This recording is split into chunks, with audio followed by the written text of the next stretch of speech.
Everything you see on screen is nothing but an illusion.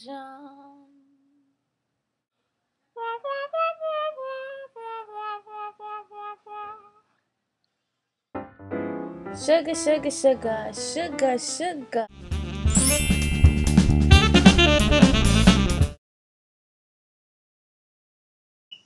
RuPaul's Drag Race, start your engines, may the best woman win. Ow! Okay, let me stop. This is welcome to the Lazizi Review. Yay! Today's topic is about RuPaul's Drag Race. I'm gonna tell you right now, I love that show. I'm a fan. Yeah, I'm a fan. I'm a big, huge, stupid, crazy RuPaul's Drag Race fan. Okay, the truth is, I don't have television, so I watch it on my laptop. And I actually, I suck. I suck in a way because I don't even really know when it is. I don't really get that straight. I don't know. All I know is that it comes on the local network about Tuesday or Monday night or something like that. I don't know. So I get it all late or whatever. I have a good friend that sends it to me via Facebook. I know. So how great of a fan am I? Well, I'm sorry if I'm not a fanatic, but I become a fanatic right away. When I'm watching the show, right away I'm screaming, hooting, and hollering, and hooting. I'm screaming and yelling and everything. Well, no, actually, I'm laughing out loud. That's a big deal because when I watch television, I don't laugh out loud. It's never that funny to me. I find that show hilarious. So I gotta talk about it. Now, I'm gonna be very unprofessional with this video. I'm sorry for those of you that want a real professional breakdown of the whole cast and their outfits and you want me to get real fierce and very knowledgeable with it, and I can't do that right now. I'm sorry. I didn't even do the whole drag queen makeup fierce ensemble for you thing and even videotape this in the daylight, at least, in a better area, better than this, the living room, which is a mess right now. But I will say this for the show. My favorite right now is, I really, really, really, really have to say, I love Kenya. I really do. And it's not because we both Puerto Rican, because we are. Ay, mira linda, que linda, no. And I could love her for a lot of reasons, okay? I could love her because we're both Puerto Rican, and I'm Puerto Rican, she's Puerto Rican. That's fantastic. He's Puerto Rican, whatever.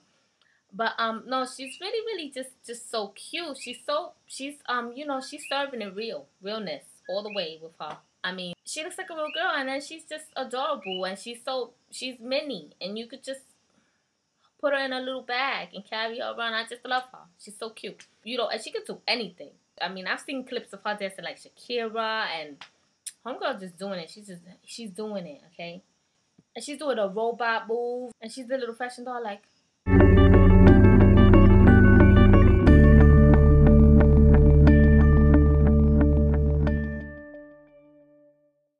She's just too cute. She's just too cute.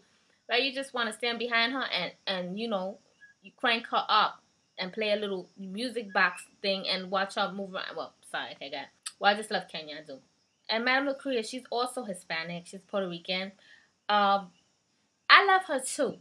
I love her too because she's fierce. She's a real, real queen. She's a diva. She's elegant. She's elegante. She lost. And she lost the battle between her and Milan, burned her. She just lit a match and burned her on the stage, and you needed the fire department to turn it off. Well, the next time I will see, it's time for you to lip sync for your life, because I love when that's my favorite. That's my favorite one. I just love when RuPaul says it's time for you to lip sync for your life. It's like, bitch, you think she's gonna come out and behead people? She's the queen for real, because you think she's gonna come out with her henchmen and they're gonna, if you lose the dancing part of the competition, you're gonna be beheaded because Ru is the queen. So the two queens come out, they battle, and of course, like I said, Milan burned Madame LaQuia, and then Madame LaQuia was sent home in that episode. Nobody was shocked and amazed. Nobody was shocked. Nobody was amazed. Nobody was left gagging. My favorite part of It's Time for You to Lip Sync for Your Life was hands down when Dee I forget her name. I know I'm bad, okay? Well, she killed it.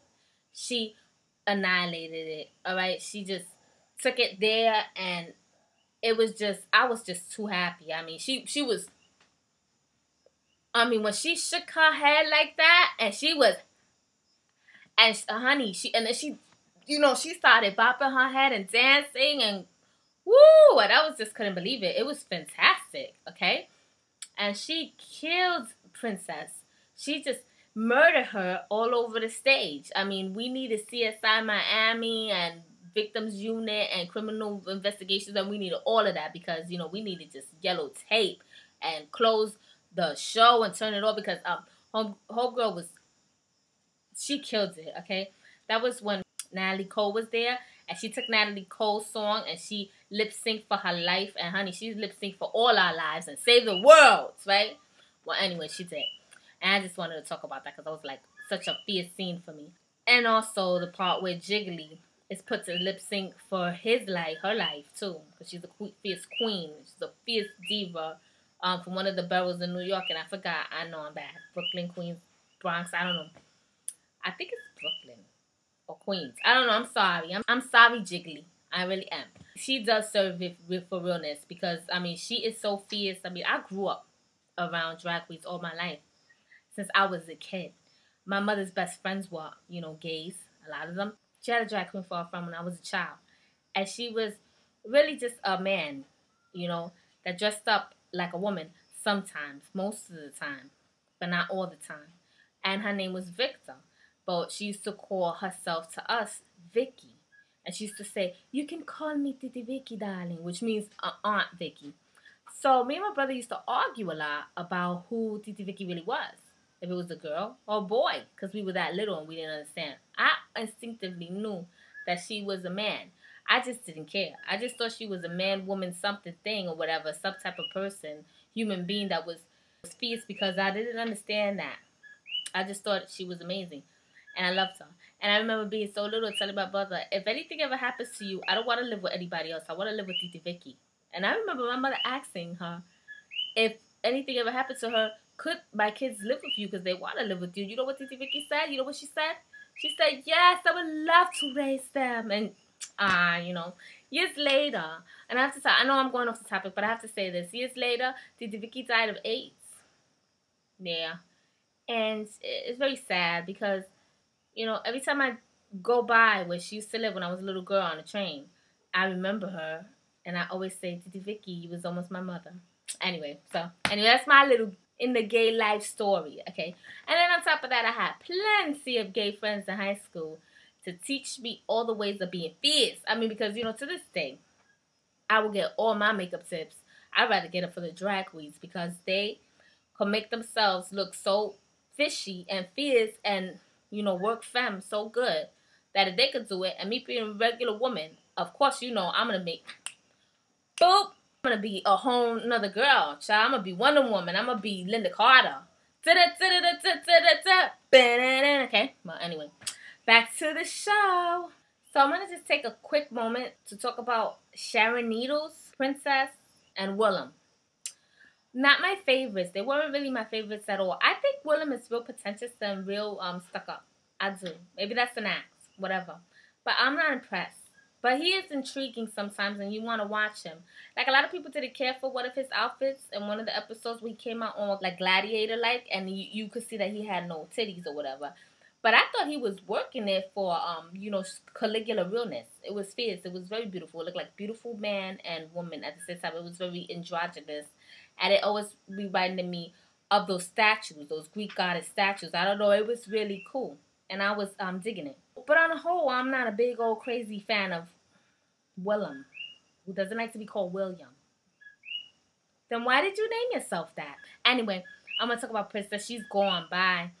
I like Princess's big smile. I did. It was like, I can't do it. It was beautiful. It was beautiful. She had that little cartoon nose. She looked like she was going to go click, click, click, click, click, and work it for Samantha the Witch from the 60s. And, click, click, click. You know who I'm talking about, okay? For Bewitched. She did have like a cartoon-like face like that. She had a bald head. She rocked a bald head. And she was working some type of futuristic drag look, just like the other one. They keep calling it gothic, and it's not gothic. It's not. And you could clearly see every time they call her gothic, she goes like this. Please, bitch. You don't even know what the hell kind of style I'm rocking, so do not call me gothic. And I understand that because gothic, she's not gothic. She's rocking that weird Sid and Nancy dope fiend look, you know, tattoos in England, and that's what she's rocking. Okay, that's what she's doing. She's doing that, whatever that the kids calling that today.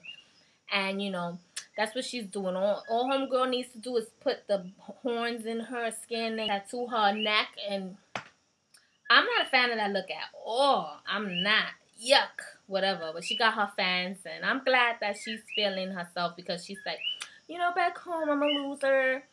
And I'm like, she would be, because she got that look. Like, you know, you see somebody in your house like that, you like, who's that drug addict that you dragged into my house with you? You know, I could imagine mothers and people looking at her all weird and stuff and not liking her and thinking she's going to steal or she's going to ask for money or something. Because that's what drug addicts look like. Even around here, they have that look. Whatever. So that's the look, you know, Sharon Needles is giving us. She's serving it. And it's like, I don't know, you can serve me dead body on a silver platter and it still looks like dead body to me. Whatever. Anyway, sorry for Sharon Needle fans out there that'll be like, you don't really have a clue, Miss Thing. And yes, I'm an old girl. I have much of a clue. And I'm not feeling that look. And I want to talk about Fifi O'Hara really quickly. I love her look. Her and Sharon Needles got into it. That was very entertaining for me. I mean, I'm sorry. You know, I'm a girl that I do reviews on the Bad Girls Club. So imagine, you know the type of chicken head garbage television I've been exposed to. Okay, well, it's no Bad Girls Club. Trust me, these queens have style and class, and thank God, and it's just a breath of fresh air, and it's my favorite show. It really is, hands down, it is my favorite show. And I get so excited when it's sent to me, and I can't wait to watch it, and I can't wait to watch it this week and every week, and I just never want it to end, and I love RuPaul. Mwah. I really do love RuPaul. I think she's a diva above all divas, and everything, like everybody says, everything that Ru wears is fantastic. Just fantastic. I mean, RuPaul is a New York City girl, and she wasn't always that fierce, especially back in the 80s. Child, no, she needed help. So to see her come from then till now, oh no, homegirls, too much, okay? No, you know, the baby bird really grew up. The ugly duckling really turned into a swan and a golden one too, the golden goose. Anyway, back to the show. So, I like Fifi O'Hara, I do.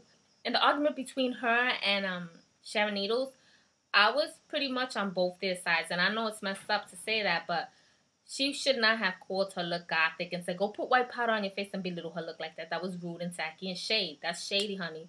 And on the other hand, Sharon Needles using her as an excuse, even though and then in the end she wins too, that competition. That was like, bitch, don't, please, okay? And then make an excuse for it. No, you was wrong. You should have just told her the truth. I did that shady ass shit because of what you said about go powder yourself white, and you know, and I felt like I was gonna lose, so I was gonna throw the blame on you because I felt like you pushed me into a direction that was easy for me, but easy for you too, because they were working in teams at that moment.